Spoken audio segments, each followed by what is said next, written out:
Breaking news చూస్తున్నాం. తెలంగాణలో సంచలనం రేపిన ఫోన్ ట్యాపింగ్ కేసు నిందుల బెయిల్ పిటిషన్ పై ఇవాళ నాంపల్లి కోర్టులో విచారణ జరగనుంది. కేసులో బెయిల్ పిటిషన్ చేశారు. కేసులో నిందితులుగా ఉన్న రాధాకిషన్ రావు, భుజంగరావు, తిరుపతన్న, ప్రణీత్ రావులు. కేసు విచారణ జరుగుతుందని వీరి పిటిషన్లపై కౌంటర్ దాఖలు చేశారు పోలీసులు. ఒకవేళ బెయిల్ వస్తే సాక్షులను ప్రభావితం చేసే అవకాశం ఉందని కౌంటర్లో తెలిపారు. తదుపరి విచారణను రేపటికి వాయిదా వేసింది నాంపల్లి కోర్టు.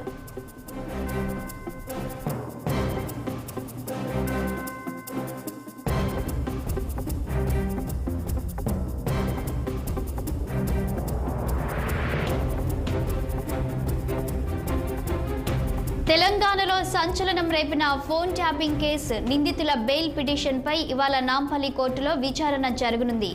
కేసులో బెయిల్ పిటిషన్ చేశారు.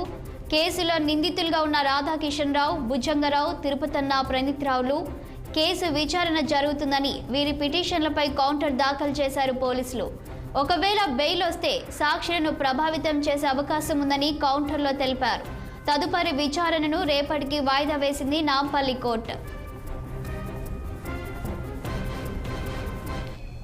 ఇక దీనిపై మరింత సమాచారం మా క్రైమ్ రిపోర్టర్ నిర్మల అందిస్తారు.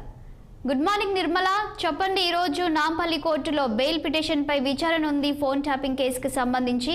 మరి ఈ కేసులో ఉన్నటువంటి నిందితులకు బెయిల్ వచ్చే అవకాశం ఉందా? Good morning Shalini. నిన్న నాంపల్లి కోర్టులో మాత్రం విచారణ జరిగింది. తిరుపతన్న, భుజంగరావు, రాధాకిషన్ అలాగే ప్రణీత్ రావు నలుగురు కూడా వాళ్ళకు బెయిల్ పిటిషన్ నాంపల్లి కోర్టులో దాఖలు చేయడం జరిగింది. కానీ దానిపైన ఇరు వర్గాలు కూడా ఇప్పుడు పోలీసుల తరఫున కూడా కొత్త సిపి కూడా తను పీపీ కూడా వాదించడం జరిగింది. వాదనల తర్వాత కూడా వీళ్లకు రేపటికి వాయిదా వేయడం కూడా జరిగింది నాంపల్లి కోర్టు. అయితే బెయిల్ పిటిషన్ కౌంటర్లు కూడా దాఖలు చేశారు పోలీసులు. మరి ఎందుకంటే ఇంకా విచారణ జరుగుతుంది, బెయిల్ ఇవ్వద్దు అని పోలీసులు అయితే కౌంటర్ దాఖలు చేయడం జరిగింది. ఎందుకంటే ఇప్పుడు వాళ్ళకు బెయిల్ ఇస్తే దాని వెనకాల ఫోన్ ట్యాపింగ్ వెనకాల ఉన్న నిందితులు బయటికి వచ్చే అవకాశాలు ఉండవు కాబట్టి, అందుకే విచారణ కొనసాగుతుంది కాబట్టి దాని వెనకాల ఉన్న వాళ్ళందరినీ కూడా నిందితులని బయటికి లాగే అందుకే ప్రయత్నం చేస్తున్నాము, ఎవరెవరున్నారని బయట పెట్టడానికే ప్రయత్నం చేస్తున్నాం కాబట్టి వాళ్లకు ఇప్పుడు బెయిల్ ఇవ్వద్దు అని చెప్పేసి కూడా కౌంటర్ దాఖలు చేయడం జరిగింది బంజారాహిల్స్ పోలీసులు. అయితే అందుకు కోర్టు కూడా రేపటికి అంటే 24వ తేదీకి కూడా వాయిదా వేయడం జరిగింది. మరి దానిపైన కూడా బెయిల్ ఇస్తే నిందితులు సాక్షులను ప్రభావితం చేస్తారని కూడా పోలీసులు అయితే కౌంటర్ దాఖలు చేయడం జరిగింది.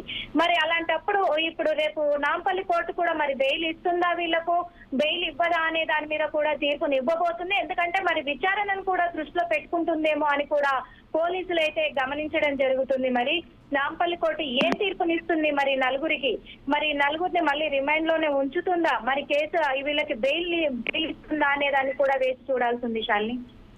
Thank you Nirmala.